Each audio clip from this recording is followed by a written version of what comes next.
Hello everyone, welcome you all to GS exams cracker. तो देखिए, जो हमारी सीरीज चल रही है आरआरबी एनटीपीसी के लिए, तो उसका ये थर्ड लेक्चर है। इससे पहले दो लेक्चर आ चुके हैं, अगर आपने वो नहीं देखे हैं तो वो भी देख लें।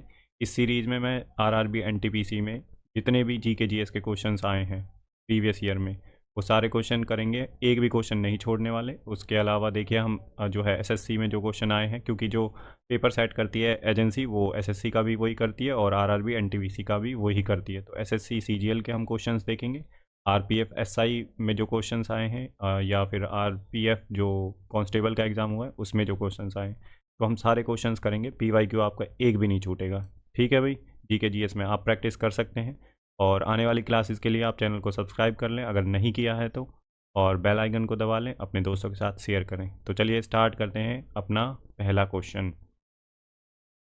तो देखिए, हमारा पहला क्वेश्चन क्या कह रहा है।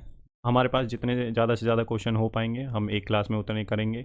देखिए, इसमें ना काफ़ी सारी शिफ्टों में जो है एग्ज़ाम हुआ था 133 के आसपास, जो 2021 में जो एग्ज़ाम हुआ था। ठीक है, फॉर्म तो 2019 में भरे गए थे, 2019 में, पेपर 2021 में हुआ था, सबसे लेटेस्ट वाला यही है भाई। ठीक है, तो जितने भी क्वेश्चन होंगे 133 शिफ्ट में मैं वो सारे करा दूंगा। तो देख लेते हैं अपना पहला क्वेश्चन क्या कह रहा है। देखो, भारी जल शब्द निम्न में से किससे संबंधित है। तो D2O, भारी जल ये होता है, ड्यूटीरियम ऑक्साइड के रूप में इसे जाना जाता है। और ये देखिए कहाँ यूज होता है, तो नाभिकीय शक्ति उत्पादन संयंत्र में यूज होता है। इसका काम क्या होता है, ये मॉडरेटर की तरह काम करता है, मॉडरेटर और कूलेंट की तरह।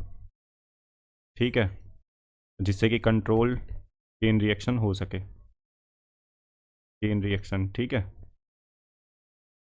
कंट्रोल चेन रिएक्शन के लिए यूज होता है ये, और कूलेंट और मॉडरेटर की तरह काम करता है, और नाभिकीय शक्ति उत्पादन संयंत्र में यूज होता है। तो भारी जल आपको याद रखना है, ये क्वेश्चन पूछ सकते हैं और काफ़ी बार कई एग्जाम्स में पूछा भी गया है। नेक्स्ट क्वेश्चन देख लेते हैं हम अपना। देखो ये रहा। तो यूएन जो है सुरक्षा परिषद के 10 अस्थायी सदस्य हैं, उनका चुनाव महासभा द्वारा कितनी अवधि के लिए किया जाता है। तो यूएन जो सिक्योरिटी काउंसिल है उसमें 15 मेंबर होते हैं, जिनमें से 5 परमानेंट होते हैं और 10 जो है नॉन परमानेंट मेंबर होते हैं। तो 10 जो नॉन परमानेंट मेंबर होते हैं, इनका चुनाव जो है महासभा द्वारा किया जाता है। और कितनी अवधि के लिए किया जाता है, तो ये 2 साल के लिए किया जाता है। तो इसका आंसर है 2। बाकी आप मुझे कमेंट सेक्शन में बताएंगे जो 5 परमानेंट मेंबर हैं। ठीक है, तो वो कौन कौन से हैं आप कमेंट सेक्शन में ज़रूर लिखें। अगर आपको नहीं पता है तो गूगल पे देखें और फिर लिखें कमेंट सेक्शन में, आपको याद रहेगा। और एग्ज़ाम में पूछा भी गए हैं ये क्वेश्चन जो है परमानेंट मेंबर के बारे में, कितने परमानेंट मेंबर हैं और कौन कौन से हैं। तो आप ये कमेंट सेक्शन में ज़रूर बताएंगे, क्योंकि अगर आप देखेंगे, गूगल करेंगे, लिखेंगे, तो आपको चीज़ें याद रहेंगी, फिर आप भूल नहीं पाएंगे। मेरा मोटो है आपके एग्ज़ाम में मार्क्स को इंक्रीज़ करना। ठीक है भाई, तो चलिए नेक्स्ट क्वेश्चन देख लेते हैं अपना क्या है। भारतीय संविधान का कौन सा अनुच्छेद उपाधियों के अंत, अबॉलिशन ऑफ टाइटल्स को सुनिश्चित करता है। तो अबॉलिशन ऑफ टाइटल्स जो है, ये जो है कौन सा आर्टिकल है, तो ये आर्टिकल 18 में दे रखा है, अबॉलिशन ऑफ टाइटल्स। ठीक है भाई, तो नेक्स्ट क्वेश्चन देख लेते हैं हम अपना क्या है। तो अंतर्राष्ट्रीय जो अंतरिक्ष स्टेशन है आईएसएस के बारे में निम्नलिखित में से कौन सा कथन सही है। सही पूछ रहा है, सही और नॉट, नहीं और सही पर ध्यान देना है आपको एग्ज़ाम में। जल्दबाजी में आप नहीं भूल जाते हैं, कई बार नहीं पूछा होता है और आप सही को सही कर जाते हैं। ठीक है, तो यहाँ पे नहीं देखते ही अलर्ट हो जाना है आपको, अलर्ट मोड में। ठीक है डियर लर्नर्स, तो आईएसएस जो इंटरनेशनल स्पेस स्टेशन है, अंतर्राष्ट्रीय अंतरिक्ष स्टेशन, तो इसके बारे में कौन सा सही है। यह पृथ्वी की निचली कक्षा में स्थित है। तो निचली कक्षा कौन सी होती है, लो अर्थ ऑर्बिट, और एक होता है मीडियम अर्थ ऑर्बिट और एक होता है हाई अर्थ ऑर्बिट। तो लो अर्थ ऑर्बिट में है ये, निचली कक्षा में। ठीक है, तो सही पूछा है, तो option third is the right answer. Next question देख लेते हैं। 31 दिसंबर 1947 को भारत की संविधान सभा में निम्नलिखित में से कौन से प्रांत का प्रतिनिधित्व अधिकतम था। तो ये संयुक्त प्रांत का जो जो है प्रतिनिधित्व सबसे ज़्यादा था भाई, 31 दिसंबर 1947 को। ठीक है, संविधान सभा में पूछ रहा है उनकी स्ट्रेंथ जो है सबसे ज़्यादा किस प्रांत से थी, तो संयुक्त प्रांत से। नेक्स्ट क्वेश्चन क्या कह रहा है, देखो ये रहा। भारतीय राष्ट्रीय कांग्रेस का जो है पहला अधिवेशन 1885 में आयोजित किया गया। और इसका आयोजन जो है भारत के किस शहर में किया गया था? तो बम्बई शहर में किया गया था। 1885 में पहला जो सेशन हुआ था मुंबई में। और इसके जो प्रेसिडेंट बने थे व्योमेश चंद्र बनर्जी बने थे, पहले जो प्रेसिडेंट थे, ठीक है। और ए ओ ह्यूम ने इसकी स्थापना करी थी, आईएनसी की, ठीक है। इतना आपको ध्यान रखना है। और पहला जो प्रेसिडेंट था व्योमेश चंद्र बनर्जी, वो आपको ध्यान रखना है। कहाँ पे हुआ था ये? बम्बई में। नेक्स्ट क्वेश्चन देख लेते हैं अपना क्या कह रहा है ये वाला। निम्नलिखित में से कौन सा फसलों को 2019-20 के दौरान भारत में उनके उत्पादन के सही अवरोही क्रम के अनुसार दर्शाता है? तो अवरोही घटते हुए क्रम की बात कर रहा है ये, पहले ज़्यादा, फिर उससे कम, फिर उससे कम, फिर उससे कम। तो अवरोही यही होता है ना। तो आरोही होता है बढ़ता हुआ, ऐसे फिर उससे ज़्यादा, फिर उससे ज़्यादा, ठीक है। तो सबसे ज़्यादा उत्पादन किसका हुआ था? तो चावल का, फिर उससे कम गेहूं का, देन मोटे अनाज, देन दालें। ये आपको याद रखनी है क्रोनोलॉजी, अब भी पूछ सकता है ये आपसे 2025 में। तो जो बच्चे भाई अभी आरआरबी एनटीपीसी का एग्ज़ाम देने वाले हैं तो पीवाईक्यू आपने अच्छे से कर लें और 4-5 बार रट लें पीवाईक्यू, तो क्योंकि क्वेश्चन रिपीट होते हैं बहुत ज़्यादा, क्योंकि इतनी शिफ्टों में पेपर होता है तो होना ही है वो तो भाई, रिपीट तो क्वेश्चन। तो किस लेखक ने नन्हे बच्चे स्वामी से जुड़ी अपनी कहानियों के लिए पृष्ठभूमि के रूप में मालगुडी नामक छोटे से गांव की परिकल्पना की थी? तो आर के नारायण जी ने की थी, या आप याद रख लें भाई। नेक्स्ट क्वेश्चन देख लेते हैं अपना क्या है। निम्नलिखित में से कौन सी आउटपुट डिवाइस नहीं है? कंप्यूटर का क्वेश्चन है। कंप्यूटर भाई हर शिफ्ट में पूछा था इन्होंने, 2 से 3 क्वेश्चन कंप्यूटर के आ ही रहे हैं। और इनपुट आउटपुट डिवाइसेस पे ज़्यादा फोकस था, और एक एक्सेल जो है उससे क्वेश्चंस पूछे थे। तो निम्नलिखित में से कौन सी आउटपुट डिवाइस नहीं है?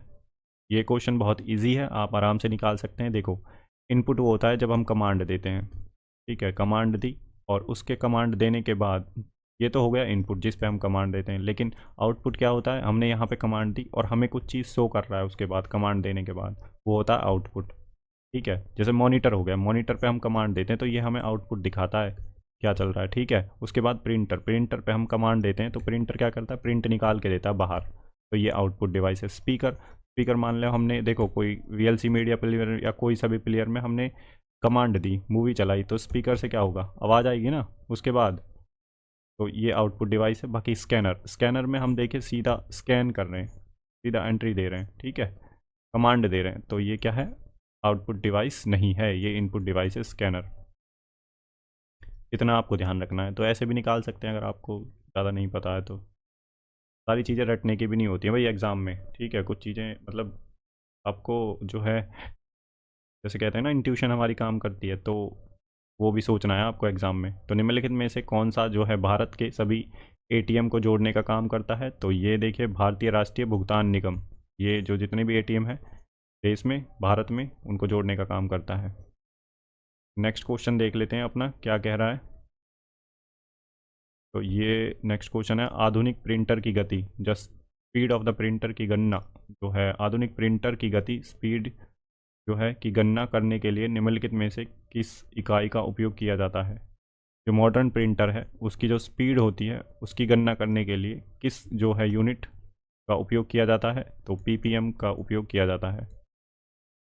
नेक्स्ट क्वेश्चन है भाई आपका, इनमें से कौन से देश ने 2018 में फीफा जो है विश्व कप की मेज़बानी की थी? तो फीफा जो था, वर्ल्ड कप फुटबॉल से रिलेटेड है। फीफा जो होता है फुटबॉल से रिलेटेड होता है, ठीक है। तो फीफा जो है 2018 में इसकी मेज़बानी की थी रसिया ने, रूस ने। नेक्स्ट क्वेश्चन है हमारा ये रहा, एक राष्ट्र, ये नहीं है भाई। नेक्स्ट क्वेश्चन क्या है हमारा, देख लेते हैं। 2011 की जनगणना के अनुसार निम्नलिखित में से कौन सा राज्य भारत का सबसे कम शहरीकृत राज्य है? मतलब कम अर्बनाइजेशन है, अर्बनाइजेशन, ठीक है, शहरीकरण, लेस अर्बनाइजेशन, सबसे कम इनमें से कौन से में था? तो हिमाचल प्रदेश में 2011 की जनगणना के अनुसार। तो option third is the right answer. ये चीज़ आपको रखनी है ध्यान।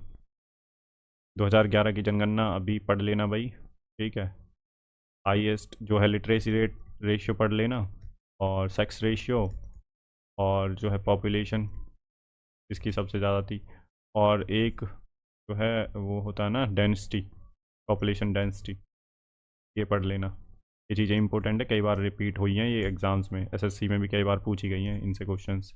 ठीक है, मेल और फीमेल का जो है सेक्स रेशियो ये भी पूछा गया, तो 2011 का ये भी इम्पोर्टेंट है जब तक आ नहीं जाता नया। तो परंपरागत कृषि विकास योजना के बारे में निम्नलिखित में से कौन सा कथन सही नहीं है? नहीं पे ध्यान देना है डियर लर्नर्स, कभी आप नहीं छोड़ दें और सही कर आएँ। ठीक है, फिर कहेंगे ये क्वेश्चन तो यार सही कर गया था, गलत कैसे हो गया? तो इसी चीज़ से गलत होता है, तो आपको नहीं को बिल्कुल नहीं छोड़ना है। ठीक है, अलर्ट हो जाना इसको देखते ही। तो परंपरागत कृषि विकास योजना के बारे में निम्नलिखित में से कौन सा कथन सही नहीं है? तो 3 वर्षों में 2 लाख क्लस्टर बनाए जाएंगे, ये कथन सही नहीं है, बाकी ये तीनों सही हैं। ठीक है, इसे वैसे भी याद रख लें। कब लॉन्च हुई थी? तो अप्रैल 2015 में प्रधानमंत्री कृषि विकास योजना, और इसे जैविक खेती को बढ़ावा देने के लिए जो है शुरू किया गया था। इस योजना के अधीन प्रत्येक किसान को बीजों, फसलों की कटाई, उपज की ढुलाई के लिए 3 वर्ष में 20,000 प्रति एकड़ की राशि प्रदान की जाएगी। तो परंपरागत कृषि विकास योजना के बारे में ये आपको याद रखना है, ये नहीं है सही। तो इन्होंने नहीं सही पूछा है, जो सही नहीं है वो यही है। नेक्स्ट क्वेश्चन देख लेते हैं अपना क्या है।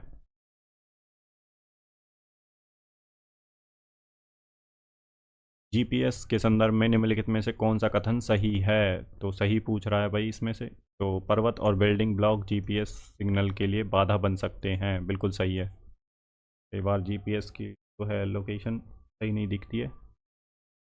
ठीक है, तो ये पर्वत और बिल्डिंग ब्लॉक्स जो होते हैं वो जीपीएस सिग्नल के लिए बाधा बन सकते हैं। इसे रूस ने विकसित किया? नहीं भाई, इसे रूस ने विकसित नहीं किया। और इसका पूर्ण रूप गैलीलियो पोजिशनिंग सिस्टम है, बिल्कुल गलत है। इसका पूर्ण रूप ग्लोबल प्लेसिंग सिस्टम है, नहीं ये भी गलत है, ये भी गलत है। 2 को एलिमिनेट कर सकते हैं आपको, और दोनों में से ये भी गलत है, ये सही है। तो ग्लोबल पोजिशनिंग सिस्टम है इसका नाम, ग्लोबल पोजिशनिंग सिस्टम। ठीक है, ये इसकी फुल फॉर्म है, याद रख लेना, पूछ सकता है आपसे नेक्स्ट एग्जाम में। नेक्स्ट क्वेश्चन क्या है हमारा, ये रहा। आईएमएफ और विश्व बैंक का गठन 1944 में हुआ था, और उनके मुख्यालय जो है किस शहर में है? तो आईएमएफ का जो मुख्यालय है वो वॉशिंगटन डीसी यूएसए में है, अमेरिका में, United state of America, Washington DC. ठीक है डियर लर्नर्स, 1944 में, ये याद रख लेना, आईएमएफ और विश्व बैंक का गठन 1944 में। ठीक है, गठन भी पूछ लेता है। और इनका मुख्यालय Washington DC USA. Next question है हमारा, चंद्रगुप्त मौर्य के गुरु कौन थे? तो विष्णुगुप्त थे इनके गुरु, चंद्रगुप्त मौर्य के चाणक्य थे, चाणक्य, ध्यान रखना आपको। नेक्स्ट क्वेश्चन देख लेते हैं, प्रत्येक वर्ष डैश द्वारा व्यापार करने की सुगमता संबंधी सूचकांक ease of doing business index को जारी किया जाता है? तो विश्व बैंक समूह के द्वारा जारी किया जाता है। इंडेक्सेस आप एक बार देख लें, क्योंकि कौन रिलीज़ करता है, एक तो रिलीज़ और एक इंडिया की रैंक, ये दोनों इंपॉर्टेंट हैं आपको। और फर्स्ट सेकंड थर्ड, तो आप कहेंगे तो मैं इंडेक्सेस पे एक क्लास ले आऊँगा, जो जो भी इंडेक्स अभी 2024 और या फिर अभी 2025 में कोई इंडेक्स आया तो उसे रिसेंट करंट का देख लें एक बार। ठीक है, बस उसमें इंडिया की रैंक देख लें और कौन रिलीज़ करता है उस इंडेक्स को, ये ध्यान रखना है आपको। तो विश्व बैंक समूह इसे रिलीज़ करता है, ease of doing business index को। नेक्स्ट क्वेश्चन है, बहुत ज़्यादा याद नहीं करने, बस जो इंपॉर्टेंट हो काम के वो इंडेक्स देख लेने हैं आपको एक बार। सिंह चतुर्मुख स्तंभ लॉयन कैपिटल पिलर कहाँ स्थित है? तो ये सारनाथ में स्थित है। ऐसे जो पिलर थे अशोका के, में एक तरफ ऐसे ऐसे और एक पीछे की तरफ और एक आगे की तरफ, चारों तरफ सिंह का मुंह है। ठीक है, तो वो सारनाथ में है भाई, लॉयन कैपिटल जो पिलर है अशोका के। नेक्स्ट क्वेश्चन है हमारा, उलटबांसी जो है किस भक्त कवि का एक विशिष्ट योगदान है? तो कबीर का एक विशिष्ट जो है योगदान है। ठीक है, तो ये आपको ध्यान रखना है, उलटबांसी किस भक्त कवि का विशिष्ट योगदान है? तो कबीर का। Option third is the right answer. Next question देख लेते हैं, कच्छ के जो है महान रन के बारे में निम्नलिखित में से कौन सा कथन असत्य है? असत्य पूछ रहा है। यह एक मीठे पानी की झील है, तो यही असत्य होगा भाई। ठीक है, कच्छ का रन में, बाकी ये सारे सत्य हैं। यह कच्छवासियों द्वारा बसाया गया है, यह थार रेगिस्तान में मौजूद एक लवणीय दलदल है। बिल्कुल सही। राजहंस बड़ी संख्या में यहाँ आवास के लिए आते हैं। तीनों स्टेटमेंट सही हैं। इन्होंने पूछा है असत्य, तो असत्य यह है, यह एक मीठे पानी की झील है। नेक्स्ट क्वेश्चन है हमारा, भारत के इनमें से किस मुगल शासक ने अंग्रेजों को सूरत में अपना पहला जो है कारखाना स्थापित करने की अनुमति दी थी? तो ये जहांगीर ने दी थी भाई। तो पहला कारखाना अंग्रेजों ने बनाया था सूरत में। ठीक है, तो जहांगीर इसका आंसर है। Option 4 is the right answer. Next question है, निम्नलिखित में से किसकी जो है कमी से वर्णांधता और कमज़ोर दृष्टि की समस्या उत्पन्न होती है? तो ये होती है विटामिन ए की कमी से। और विटामिन सी की कमी से स्कर्वी रोग हो जाता है एक, मसूड़ों से खून आना जिसे बोलते हैं। कैल्शियम की कमी से हड्डियाँ जो है कमज़ोर होती हैं। विटामिन के क्लोटिंग में काम आता है, ब्लड क्लोटिंग में, अगर कहीं चोट लग जाए तो क्लोट करने में काम आता है ये, नहीं तो ब्लीडिंग होती है। ठीक है, तो विटामिन ए इसका आंसर है, कमज़ोर दृष्टि। ठीक है, नेक्स्ट क्वेश्चन देख लेते हैं क्या है। निम्नलिखित हस्तियों में से किसे कुष्ठ रोग उन्मूलन के क्षेत्र में योगदान के लिए 2018 में गांधी शांति पुरस्कार से सम्मानित किया गया? तो योही ससाकावा को जो है 2018 में कुष्ठ रोग उन्मूलन के क्षेत्र में जो है गांधी शांति पुरस्कार मिला था। 2021 में ये पेपर पूछा गया था, 2021 में ये एग्ज़ाम हुआ था, 2018 में जो है गांधी शांति पुरस्कार मिला था, उसके बारे में पूछा है। तो करंट अफेयर्स भाई इसने पिछले 3 साल का पूछा था। ठीक है, तो याद रख लें, कोई फेमस था ये गांधी शांति पुरस्कार। ठीक है, तो फेमस जो पुरस्कार हैं वो आपको ध्यान रखने पड़ेंगे, सारे पुरस्कार नहीं रखने, फेमस जो पुरस्कार हैं। ठीक है, जैसे गांधी शांति पुरस्कार है, अगर अब किसी को मिला है तो वो भी आपको ध्यान रखना है। तो योही ससाकावा को मिला था। भारतीय संविधान के किस अनुच्छेद में पंचायतों और स्थानीय निकाय जो है शासन से संबंधित प्रावधान शामिल है? तो आर्टिकल 243, आर्टिकल 243 जो है पंचायतों से संबंधित है और स्थानीय निकाय शासन से। बाकी आर्टिकल जो है अनुच्छेद 51A, ये किससे संबंधित है? तो फंडामेंटल ड्यूटीज़ जो होती हैं उनसे संबंधित है। आर्टिकल जो है 11 राइट टू इक्वालिटी, ठीक है, right to life, sorry, right to life से रिलेटेड है। और आर्टिकल 270 जो है टैक्स से रिलेटेड है, टैक्स डिस्ट्रीब्यूशन से, डिस्ट्रीब्यूशन। ठीक है, स्टेट एंड सेंटर से, स्टेट एंड सेंटर से। ठीक है, 270। नेक्स्ट क्वेश्चन है, भारत के राष्ट्रीय प्रतीक के नीचे उत्कीर्णित सत्यमेव जयते कहाँ से लिया गया है? मुंडक उपनिषद से लिया गया है। बहुत ही इजी क्वेश्चन है, फ्री के मार्क्स हैं इसके, तो ये तो सभी को पता होना चाहिए। और ऐसा क्वेश्चन जो इजी क्वेश्चन है, डियर लर्नर्स आप ध्यान रखें, जो इजी क्वेश्चन है वो आपको बिल्कुल गलत नहीं करना है, वो क्राइम है अगर आपने इजी क्वेश्चन गलत कर दिया तो आप रेस से बाहर हो जाएंगे। जो सबको आता है वो तो आपको सही करना ही पड़ेगा। ठीक है, जो टफ क्वेश्चन है वो आप छोड़ सकते हैं या गलत कर सकते हैं, लेकिन भाई जो इजी क्वेश्चन है उसको छोड़ने की गलती बिल्कुल मत करना, और उसे तो आपको सही करना पड़ेगा। तो इसलिए रिवीजन और PYQ का रिवीजन बहुत अच्छे से कर लें आप।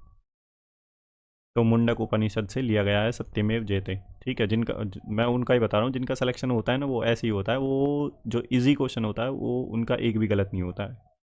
ठीक है, क्योंकि वो रेस में होते हैं भाई। और जो इजी क्वेश्चन भी गलत करके आता है, प्रेशर नहीं लेना आपको एग्ज़ाम में। एग्ज़ाम में बिल्कुल आराम से बैठना है, शांति से, और शांति से पेपर को पढ़ना है। ठीक है, और उसके लिए लगेगी मेहनत। मेहनत कैसे लगेगी? क्योंकि आपको लगाने पड़ेंगे पहले मॉक टेस्ट और प्रैक्टिस करनी पड़ेगी आपको PYQ की। ठीक है, तभी हो पाएगा ये। तो और बार बार रिवीजन आप जितना करेंगे ना उतना आप इस एग्ज़ाम में को क्रैक करने के लिए, इस एग्ज़ाम को क्रैक करने के लिए उतना आगे बढ़ जाएंगे। आपके चांसेस 80% हो जाएंगे अगर आप रिवीजन और मॉक टेस्ट सही से लगा लेंगे तो। ठीक है, 1942 में किस प्रधानमंत्री के दिशा जो है निर्देशानुसार क्रिप्स मिशन भारत आया? तो ये विंस्टन चर्चिल थे जिनके जो है निर्देशानुसार जो है क्रिप्स मिशन इंडिया में आया था 1942 में। डेट याद रखनी है आपको, क्रिप्स मिशन भारत कब आया ये पूछ सकते हैं आपसे, या फिर ऐसे भी पूछ सकता है कि उस टाइम पे जो है प्रधानमंत्री कौन थे। नेक्स्ट क्वेश्चन है हमारा, भारत और चीन के बीच स्थित काराकोरम पास नामक पहाड़ी जो है दर्रा इनमें से किसके निकट स्थित है? तो ये कारगिल के निकट निकट स्थित है भाई काराकोरम। इस टाइप से होता है जो ये वाला एरिया है, यहाँ पे काराकोरम, लद्दाख और जास्कर 3 रेंज होती हैं। ये ट्रांस हिमालय का पार्ट है, ट्रांस हिमालय। ठीक है, तो ये वाली जो होती है ये है काराकोरम यहाँ पे ये इसमें ही काराकोरम पास। ठीक है, तो ये 3 रेंज है, काराकोरम, लद्दाख और जास्कर। इनको ये ट्रांस हिमालय में आती हैं और यहाँ पर ही काराकोरम जो है पास है। नेक्स्ट क्वेश्चन देख लेते हैं अपना। तो पश्चिम बंगाल में मई 2020 में आए चक्रवात साइक्लोन अम्फान का उद्गम स्थान कौन सा है? तो बंगाल की खाड़ी है भाई इनका उद्गम जो है स्थल। क्योंकि देखिए जो चक्रवात आया था अम्फान और पश्चिम बंगाल में आया था, तो देखिए कुछ इस तरह से है ना हमारे यहाँ पे, तो यहाँ पे वेस्ट बंगाल है तो इसमें ही बनेगा भाई। यहाँ पे वाटर है, बे ऑफ बंगाल, तो इसी में बनेगा चक्रवात साइक्लोन, तो तभी तो इधर जाएगा बंगाल की खाड़ी में, यहाँ से थोड़ी ना आ जाएगा। या फिर यहाँ से फारस की खाड़ी से, भूमध्य मेडिटेरेनियन सी रूप से यहाँ से थोड़ी ना आ जाएगा। तो ये गलत, ये गलत, बंगाल की खाड़ी है, बे ऑफ बंगाल बोलते हैं। ये ध्यान रखना है भैया आपको। इनमें से कौन सा जो है ग्रह दक्षिणावर्त दिशा में घूमता है? तो शुक्र ग्रह है जो दक्षिणावर्त दिशा में घूमता है। नेक्स्ट क्वेश्चन देख लेते हैं हमारा क्या है। तो निम्नलिखित में से किस खिलाड़ी ने तैराकी में सर्वाधिक ओलंपिक स्वर्ण पदक हासिल किए? तो माइकल फिलिप्स ने सबसे ज़्यादा जो है स्वर्ण पदक हासिल किए हैं तैराकी में। तो याद रखना है आपको ये क्वेश्चन।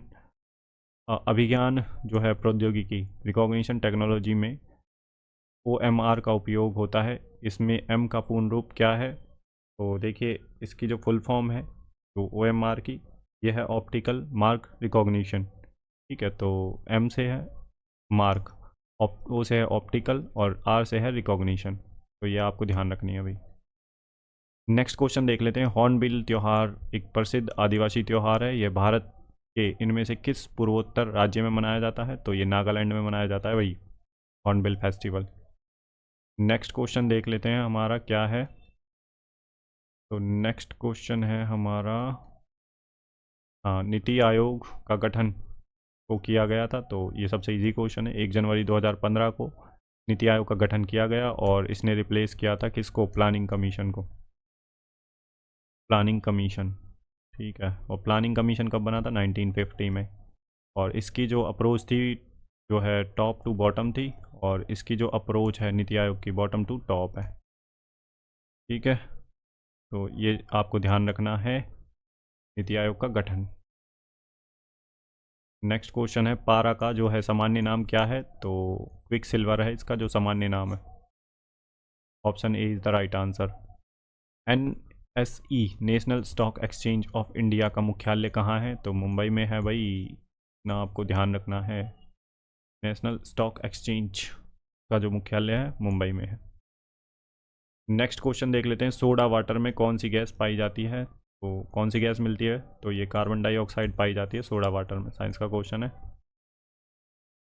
नेक्स्ट क्वेश्चन देख लेते हैं हमारा क्या है। टाइगर रिजर्व से क्वेश्चन पूछ रहा है। तो कान्हा टाइगर रिजर्व कहाँ है? तो मध्य प्रदेश में है कान्हा। तो आपको नेशनल पार्क अभी अगर कोई नया बना है तो ये ध्यान रखना है। बाकी देखिए MP के नेशनल पार्क इम्पोर्टेंट है, आसाम का इम्पोर्टेंट है। ठीक है, और आपको टाइगर रिजर्व भी पढ़ लेने हैं जो जो भी हैं। तो नेशनल पार्क आप एक बार देख लें क्योंकि क्वेश्चन आते हैं भाई नेशनल पार्क और टाइगर रिजर्व से। और एक वो क्या कहते हैं उसे, ध्यान नहीं आ रहा, अभी बताऊंगा मैं और क्या इंपॉर्टेंट है इसमें। टाइगर रिजर्व और नेशनल पार्क और वाइल्ड लाइफ सेंचुरीज़। ठीक है, इंपॉर्टेंट वाइल्ड लाइफ सेंचुरीज़ देख लें एक बार। ठीक है, आपको ऐसे ही पढ़ना है सेलेक्टिवली, क्योंकि क्वेश्चंस हम ऐसे ही एनालिसिस करेंगे ना कि PYQ में क्या पूछा गया है। अगर वो चीज़ पूछी गई है तो फिर एग्जामिनर का फोकस है वहाँ पे, तो हम हमारे लिए वो इम्पोर्टेंट हो जाती है। ऐसे नहीं होता कि भाई वो पहले पूछ ली तो अब नहीं आएगी, अरे तो उससे रिलेटेड आ सकती है वही चीज़ें। ठीक है, वो इम्पोर्टेंट है वो एरिया। तो भारत में इनमें से किस अनुवांशिक जो है रूप से संशोधित फसल की कानूनन खेती करने की अनुमति दी गई है? तो जो जेनेटिकली मॉडिफाइड क्रॉप है इनमें से कौन सी है जिसे जो है कानूनन खेती करने की अनुमति दी गई है? तो BT कॉटन है वो, BT कपास। नेक्स्ट क्वेश्चन देख लेते हैं अपना क्या है भाई। नेक्स्ट क्वेश्चन है हमारा, आई थिंक ये लास्ट ही क्वेश्चन है अब। हाँ ये रहा। तो विश्व की सबसे बड़ी प्रवाल भित्ति कोरल रीफ कहाँ पाई जाती है? तो ये बहुत ईजी क्वेश्चन है, ऑस्ट्रेलिया में ग्रेट बैरियर रीफ जो है ऑस्ट्रेलिया में है। तो यहाँ पे हमारे जो है क्वेश्चंस कंप्लीट होते हैं। तो भैया आपको क्लास कैसी लगी? बाकी आप चैनल को सब्सक्राइब कर लें आने वाली क्लासेस के लिए, ठीक है। अपने रिव्यूज़ कमेंट सेक्शन में ज़रूर दें और बेल आइकन को दबा लें ताकि जो नोटिफिकेशन है वो आपको मिल जाए। तो अब मिलते हैं नेक्स्ट क्लास में। अगर आपके कोई रिव्यूज़ हैं, अगर आपको इंग्लिश में भी देखनी है क्लासेस तो आप मुझे बता दें एक बार, ठीक है। मैं पोल कर लूँगा और जितने बच्चे कहेंगे फिर मैं इंग्लिश में भी ले आऊँगा इसका, तो दूसरा वर्जन है, ठीक है। वैसे इंग्लिश कम आती है इस एग्ज़ाम में, आती कहाँ है इंग्लिश, 3 ही सेक्शन आते हैं, एक तो ये जीएस और मैथ और रीजनिंग, ठीक है। जीएस के 40 क्वेश्चन आते हैं एक शिफ्ट में सीबीटी 1 में।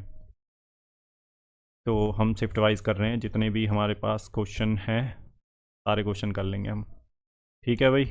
बाकी अगर आप कहेंगे 200 क्वेश्चन एक साथ तो वो भी मैं एक बार कर दूंगा 200 क्वेश्चन, या तो कोलैब कर दूंगा, नहीं तो फिर मैं एक और क्लास बना दूंगा, ठीक है। बाकी आपको पढ़ना है अच्छे से और रिवीजन करना है, क्लास को 1.5 की स्पीड पे देख लें, 2x की स्पीड पे देख लें, जो आपको अच्छा लगे उस हिसाब से देखें, आपका टाइम ज़्यादा वेस्ट ना हो, ठीक है। आप पढ़ के फटाफट इन्हें ख़त्म करें, ठीक है भाई। तो चलिए मिलते हैं अब नेक्स्ट क्लास में, तब तक के लिए अपना ध्यान रखिए, गुड बाय, जय हिंद। और पढ़ते रहिए भाई, देखो टाइम अब आपके पास बहुत कम है, एनटीपीसी का एग्ज़ाम आने वाला है, तो अब आपको थोड़ा सा अच्छे मोड में आ जाना है, बिल्कुल आपको पढ़ाई वाले मोड में। अब थोड़ा सा वो जो होता है ना खेल वाला सिस्टम, कि अभी थोड़ा सा और टाइम स्पेंड कर लें और कर लें, फिर लास्ट टाइम में आपके पास रह जाएगा प्रेशर और इसके अलावा कुछ नहीं रहेगा, फिर आप एग्ज़ाम में अच्छा परफॉर्म नहीं कर पाएंगे। मॉक टेस्ट आप लगाना स्टार्ट कर दीजिए, और देखो PYQ मैं करवा रहा हूँ जी के GS के, तो यहाँ से आप अपनी प्रैक्टिस भी कर सकते हैं, चीज़ें याद कर सकते हैं। 2x की स्पीड पे देख लो, बहुत ही जल्दी निबट जाएंगी सारी क्लासेस,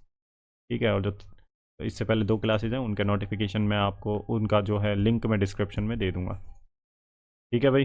तो चलिए समाप्त करते हैं हम अपनी क्लास को, मिलते हैं नेक्स्ट क्लास में, गुड बाय, जय हिंद, ध्यान रखें भाई अपना।